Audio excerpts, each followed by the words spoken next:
Assalamualaikum, salam sejahtera. Terima kasih kerana telah memilih channel ini. Jangan lupa tekan butang like, komen, subscribe dan share untuk PN enggan kemuka cadangan balas kerana tak ada faedah. Assalamualaikum dan salam sejahtera rakyat Malaysia. Hari ini kita nak ulas mengenai kenyataan panas Muhyiddin Yassin, pengerusi PN, berkenaan isu MOU peruntukan sekata untuk ahli parlimen pembangkang. Muhyiddin dengan lantang menolak untuk mengemukakan cadangan balas, malah menganggap langkah tersebut sebagai tak ada faedah kerana menurutnya perbincangan selama 2 tahun itu tak membawa apa-apa hasil. Muhyiddin menyindir kerajaan dengan berkata, kalau orang kebuluran nak makan, dalam 2 tahun dia dah mati. Pedas betul sindiran itu.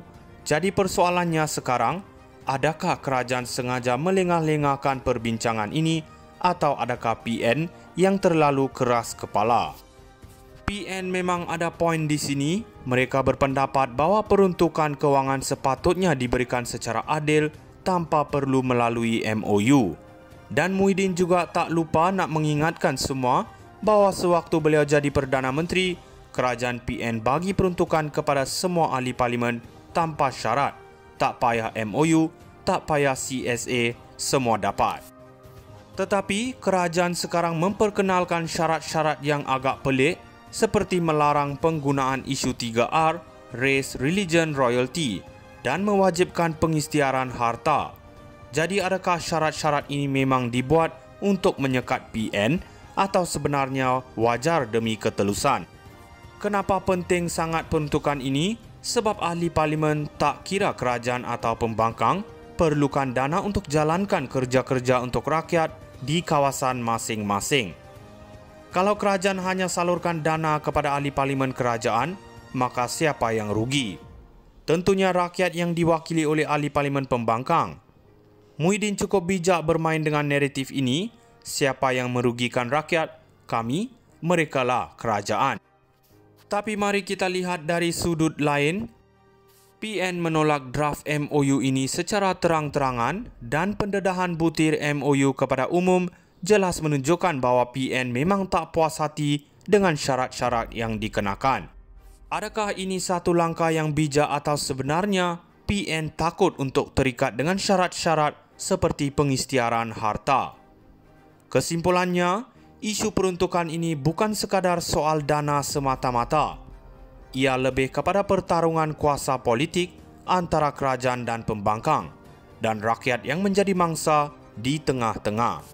Soalannya sekarang, adakah kerajaan akan terus berkeras dengan syarat-syarat mereka atau adakah PN akan mencari jalan lain untuk pastikan rakyat tak jadi mangsa? PN enggan kemuka cadangan balas kerana tak ada faedah. Assalamualaikum dan salam sejahtera rakyat Malaysia. Hari ini kita nak ulas mengenai kenyataan panas Muhyiddin Yassin, pengerusi PN, berkenaan isu MOU peruntukan sekata untuk ahli parlimen pembangkang. Muhyiddin dengan lantang menolak untuk mengemukakan cadangan balas, malah menganggap langkah tersebut sebagai tak ada faedah kerana menurutnya perbincangan selama 2 tahun itu tak membawa apa-apa hasil. Muhyiddin menyindir kerajaan dengan berkata, kalau orang kebuluran nak makan, dalam 2 tahun dia dah mati. Pedas betul sindiran itu. Jadi persoalannya sekarang, adakah kerajaan sengaja melengah-lengahkan perbincangan ini atau adakah PN yang terlalu keras kepala? PN memang ada poin di sini. Mereka berpendapat bahawa peruntukan kewangan sepatutnya diberikan secara adil tanpa perlu melalui MOU. Dan Muhyiddin juga tak lupa nak mengingatkan semua bahawa sewaktu beliau jadi Perdana Menteri, kerajaan PN bagi peruntukan kepada semua ahli parlimen tanpa syarat. Tak payah MOU, tak payah CSA, semua dapat.